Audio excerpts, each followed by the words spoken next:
For advertisement, call 8125893028. Our Gmail maxtvtelugu@gmail.com.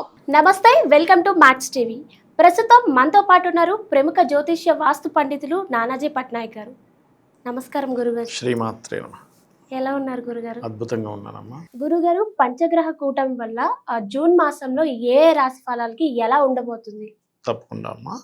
First of all ఏంటంటే ఇక్కడ పంచగ్రహ కూటమి అనేటువంటిది మనకి 5, 6 తేదీలు ఉంటుంది. 5 గ్రహాలు, అందులో ముఖ్యంగా చంద్రుడు, రవి, గురువు, శుక్రుడు, బుధుడు, ఈ 5 గ్రహాలు కలిసి ఉంటున్నాయి.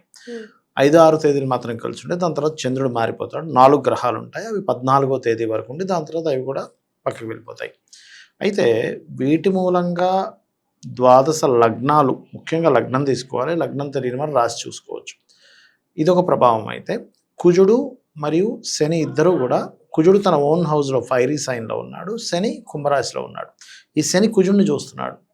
మనకి సర్వసాధారణంగా ఏంటంటే మనకి ఈ శని కుజులు ఎప్పుడైనా వీక్షించుకుంటున్నప్పుడు ఆ సంవత్సరం ఉండేటువంటి ఫలితాలతో సంబంధం చూసుకుంటారు. క్రోధీనామ సంవత్సరం వచ్చింది ఈసారి మనకి. క్రోధి అంటే కోపము, ఒక రకమైనటువంటి గొడవలు కావచ్చు, ఆవేశాలు కావచ్చు, ఇట్లాంటివన్నీ వచ్చేటువంటి దానికి కుజుడు తోడ్పడతాడు. సో పర్టికులర్గా ఈ మంత్ దానికి సంబంధించిన ఫలితాలతో పాటు ఒక్కొక్క లగ్నానికి ఒక్కొక్క రాశికి డిఫరెంట్గా ఉంటాయన్నమాట. గురుగారు, సింహరాశి వారికి ఎలా ఉండబోతుంది గురుగారు? ఈ పంచగ్రహ కూటమి ఏదైతే ఉందో సింహరాశి వారికి మంచి ఏమిటి అని చెప్పి చూసుకున్నట్లయితే, ఫస్ట్ ఆఫ్ ఆల్ వీళ్ళకి కలిగేటువంటి శుభ పరిణామాలు గమనించుకున్నట్లయితే ధన సంబంధించిన విషయంలో ఇంప్రూవ్మెంట్స్ ఇస్తాయి. ఇవి దశమ స్థానంలో ఎప్పుడైతే ఉందో ప్రొఫెషన్ స్థానం కదా, అయితే అక్కడ కంబస్ట్ అయినటువంటి శుక్రుడు కూడా ఉన్నాడు. ప్రొఫెషన్లో మార్పుల్ని, సంథింగ్ చేంజ్ తీసుకురావాలి. సింహలగ్నం వారు, సింహరాశి వారు సమ్ చేంజ్ తీసుకురావాలి, ఇలా కాదు అనేటువంటి మార్పును కోరుకుంటారు వీళ్ళు. అట్లాగే లోన్స్ లభిస్తాయి.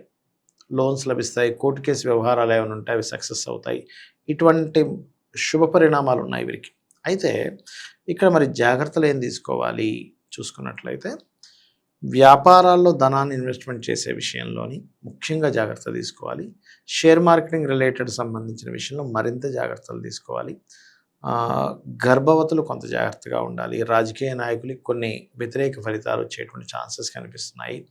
అదేవిధంగా ఇన్సూరెన్సెస్ విషయంలో ఒక్కోసారి మనం ఏమవుతుంటుందంటే సర్లే పే చేద్దాంలే అనుకుంటాం, తర్వాత అనవసరంగా అయ్యో పే చేయకుండా ఆపేయడం పెద్ద నష్టం వచ్చింది అనిపిస్తూ ఉంటుంది. సో ఇన్సూరెన్సెస్ విషయాలు జాగ్రత్తగా ఉండాలి. వాహనాన్ని వెళ్ళేటప్పుడు కూడా చతుర్థాధిపతి ఓన్ హౌస్లో అగ్నితత్వ రాశిలో ఉన్నాడు కాబట్టి ఈ వాహనం మీద వెళ్ళేటప్పుడు కూడా స్పీడ్గా వెళ్ళకపోవడం మంచిది. ఇది ఉద్యోగం, వ్యాపారంలో ఎలా ఉండబోతుంది? ఉద్యోగంలో అంటే ఇందాక నేను చెప్పాను కదమ్మా స్టార్టింగ్లో, అంటే ఉద్యోగంలో మార్పును కోరుకుంటారు. ఉద్యోగ అవకాశాలు బోల్డ్ అన్న వస్తాయి, రావని కాదు, కానీ దశమాధిపతి కూడా కంబస్ట్ అయ్యాడు కదా, కాబట్టి ఆ ఉద్యోగ సంబంధించిన విషయంలో స్ట్రెస్ కూడా కొంత ఉంటుంది. ఎక్కువ అవకాశాలు వస్తాయి, ఉద్యోగంలో పని ఎక్కువగా ఉంటుంది, ఒత్తిడి ఎక్కువగా ఉంటుంది, అవకాశాలు ఎక్కువ ఉంటాయి. మార్పులు కూడా వీళ్ళంతా వీరుగా కోరుకుంటారు వీళ్ళు. అది ఏ దేవుని స్మరిస్తే మంచిది అంటారు గురుగారు? వీళ్ళు ఎక్కువగా స్మరించవలసినటువంటిది దత్తాత్రేయుడిని ఎక్కువగా ఆరాధించాలి. జయ గురుదత్త, శ్రీ గురుదత్త అనేటువంటి నామస్మరణ చేయడం అన్ని విధాలు మంచిది.